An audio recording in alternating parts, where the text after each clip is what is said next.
नमस्कार साथियों, मैं हूं अनूप थपलियाल। साथियों, उत्तराखंड विधानसभा का बजट सत्र हंगामे के साथ शुरू हुआ। विधानसभा में राज्यपाल वापस जाओ जैसे नारे लगे।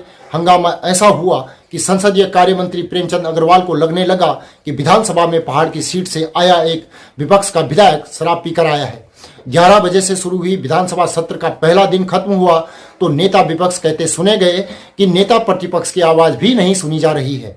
हंगामे के बीच हुए राज्यपाल अभिभाषण में खनन पर भी बात हुई, पर इसे सुनने की किसे फुर्सत थी। साथियों, आज की वीडियो में खोजते हैं बजट सत्र के पहले दिन में आम आदमी से जुड़े हुए मुद्दे। लेकिन उससे पहले आपसे आग्रह है कि अगर आपने अभी तक चैनल को सब्सक्राइब नहीं किया है तो सबसे पहले आप हमारे चैनल को सब्सक्राइब जरूर कर लें।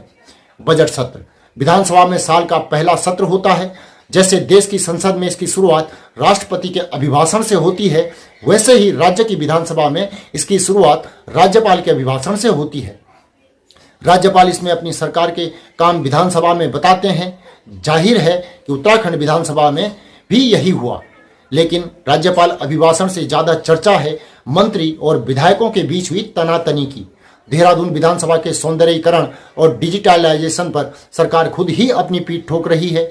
विधानसभा के भीतर विधायकों के बैठने के लिए आरामदायक लॉबी बन चुकी है। जनता भले ही मामूली मांगों को लेकर सरकारी दफ्तरों के बाहर धक्के खा रही है।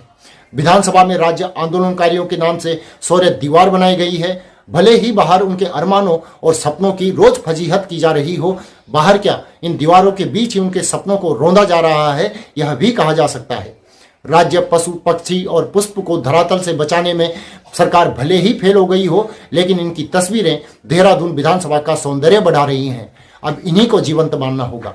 विधानसभा अध्यक्ष की मीटिंग कक्ष में उत्तराखंड के पहाड़ी घरों की नक्काशी खूब फब रही है। वास्तव में चाहे पहाड़ियों के घर खंडहर बन गए हों, उत्तराखंडी परिधान में बैठी पहाड़ी महिलाओं की तस्वीरें एक बार तो भ्रम बनाती हैं, लेकिन दूसरे ही पल सड़क किनारे प्रसव करती माँ बहनें, सुअर बंदरों से संघर्ष करती हुई पहाड़ की महिलाएं सभी सरकारी ढकोसलों की पोल खोल देती हैं। यह तो है दिखावे और असलियत का अंतर। आइए अब देखते हैं कि हमारे विधायक जी डिजिटलाइजेशन का कितना लाभ ले रहे हैं। जब अस्थायी राजधानी देहरादून के विधानसभा भवन में हर विधायक की टेबल पर एक टैबलेट रखा होगा। बजट सत्र के पहले दिन तो कई विधायक टैबलेट के बजाय राज्यपाल के अभिभाषण के पन्ने ही पलटते हुए नजर आए। वैसे ऐसी खबरें भी आ रही हैं कि कुछ विधायक टैबलेट में लॉगिन से ही जूझते रहे। विधायकों को सूचना क्रांति से जोड़ने की कवायद 2004 से ही चालू है। 2004 से सभी विधायकों को करीब 68 लाख के लैपटॉप और प्रिंटर बांटे गए थे। 2022 तक आते आते हर विधायक के खाते में लैपटॉप और प्रिंटर के लिए 1,40,000 रुपए आने लगे हैं। अगर हिसाब लगाने बैठेंगे तो अपने विधायकों को डिजिटल करने के लिए अब तक हम जनता के करीब 3,37,00,000 रुपए खर्च कर चुके हैं। इस बार विधायकों की टेबल में आई टैबलेट पर यह कहा जा रहा है कि पर्यावरण संरक्षण के लिए विधानसभा को पूरी तरह से पेपरलेस करना इनका उद्देश्य है। न जाने ये कौन सा पर्यावरण संरक्षण है, क्योंकि राज्यपाल तो उत्तराखंड में खनन राजस्व के दोगुना होने को ही उपलब्धि बता रहे हैं। हंगामे के बीच प्रदेश के राज्यपाल खनन से जुड़े डीएमएफ को सरकार की उपलब्धि के खाते में डालते हुए नजर आए। डीएमएफ यानी कि डिस्ट्रिक्ट माइनिंग फंड, यह वही फंड है जिसके दुरुपयोग को लेकर उत्तराखंड हाईकोर्ट ने सरकार से सवाल किए थे। हाईकोर्ट में इसके दुरुपयोग के लिए 2 आईएएस अधिकारियों के जिम्मेदार होने की बात भी सामने आई है।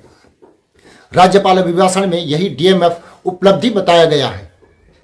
भूतत्व एवं खनिकरण विभाग द्वारा खनन प्रभावित क्षेत्रों के विकास एवं कल्याण हेतु प्रधानमंत्री खनिज क्षेत्र कल्याण योजना के अंतर्गत जिला खनिज फाउंडेशन न्यास का गठन किया गया है, जिसके द्वारा जनपद स्तर पर खनिज प्रभावित क्षेत्रों में विभिन्न कार्य कराए जाते हैं। अब विपक्ष को हंगामे से फुर्सत हो तो वह कुछ सवाल भी करें। राज्यपाल अभिभाषण शुरू होने के साथ ही विपक्ष मांग करने लगा कि विधानसभा सत्र का समय बढ़ाया जाए। विपक्ष की नारेबाजी के बावजूद राज्यपाल ने बिना रुके अपना अभिभाषण इस तरह चालू रखा जैसे पूरी विधानसभा मंत्रमुग्ध होकर उन्हीं को सुन रही हो। राज्यपाल के अभिभाषण का पहला आधा घंटा विपक्ष की नारेबाजी के बीच चला। इस बीच एक ऐसी घटना भी घटी जिसे विधानसभा की कार्यवाही से हटा दिया गया। संसदीय कार्य मंत्री प्रेमचंद अग्रवाल और द्वारहाट से विधायक मदन बिष्ट के बीच तू तू मैं होने लगी। मामला काफी बढ़ गया था इसीलिए बीच बचाव में मुख्यमंत्री पुष्कर सिंह धामी और नेता प्रतिपक्ष यशपाल आर्य के आने जैसी खबरें भी चल रही हैं। विधानसभा के बाहर आकर दोनों नेताओं के तेवर भी इस बात की ओर इशारा करते हैं। संसदीय कार्य मंत्री प्रेमचंद अग्रवाल ने कहा, मुझे लगता है शायद मदन सिंह बिष्ट जी ने शराब पी रखी थी।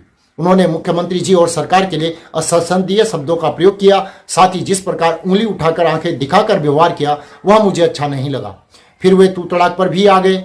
मैंने इसका विरोध किया कि यह जनप्रतिनिधि को शोभा नहीं देता। मदन बिष्ट ने तमाम आरोपों से इनकार करते हुए कहा कि उन्होंने कोई असंसदीय आचरण नहीं किया है। मदन बिष्ट ने कहा कि सरकार लगातार बजट सेशन को छोटा करती जा रही है। वे इसका विरोध जता रहे थे, जो उनका अधिकार है। उन्होंने कहा कि सत्ता पक्ष को यह लगता है कि मैं शराब पीकर आया था तो मैं मेडिकल चेकअप कराने के लिए तैयार हूं। वहीं राज्यपाल का अभिभाषण 58 मिनट में खत्म हुआ, जिसमें 30 मिनट विपक्ष ने नारेबाजी की। राज्यपाल के अभिभाषण में समान नागरिक संहिता का जिक्र था, दंगा रोधी कानून वो भी था, प्रदेश को सर्वश्रेष्ठ राज्य बनाने की बात भी अभिभाषण में थी। राज्यपाल अभिभाषण का बहिष्कार करने के बाद मुख्य विपक्षी दल कांग्रेस को उम्मीद थी कि उनकी बात को विधानसभा अध्यक्ष जरूर सुनेंगी और विधानसभा अध्यक्ष ने मंगलौर सीट से विधायक काजी निजामुद्दीन को सुना भी, जिसमें वह नियमावली के साथ विधानसभा चलाने की बात कर रहे थे। पेज नंबर 13 माननीय मंत्री महोदय, अध्याय 5 राज्यपाल का सभा को अभिभाषण तथा संदेश का नियम 20 विधानसभा में राज्यपाल के अभिभाषण और सभा में उस पर चर्चा। इसके बाद संसदीय कार्य मंत्री खड़े होकर परंपरा से विधानसभा चलाने की बात कहते हैं। विधानसभा कार्यवाही के वीडियो में नेता प्रतिपक्ष यशपाल आर्य 3 बार अध्यक्ष जी कहते हुए सुनाई देते हैं और विधानसभा अध्यक्ष ऋतु खंडूड़ी अगले दिन 11 बजे तक के लिए विधानसभा को स्थगित करती हैं।